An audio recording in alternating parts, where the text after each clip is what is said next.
ଆଭା ଆଜି କ'ଣ ଖାଉଛି? ଭାତ ଖାଉଛି। କୋଉ ଭାତ? ଆଭା ଖାଉଛି ପଖାଳ।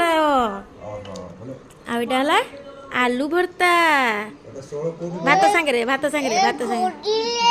ହଁ ହଁ ହଁ। ତାପରେ ଏଇଟା ହଉଛି ଆଭା ଏଇଟା କ'ଣ ଖାଇବ? ଶାଗ। ନେ ଆଗ ଶାଗ। ଆଉ ଏଇଟା କ'ଣ? ଏଇଟା ହଉଛି କଲରା। କଲରା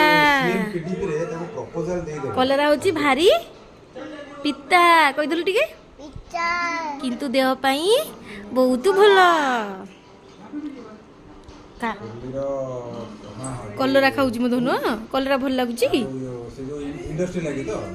ଖାଇଦେ ଖାଇଦେ। ହଁ ଏଠି ତୋରାଣି ଟିକେ ପିଇଦିଅ।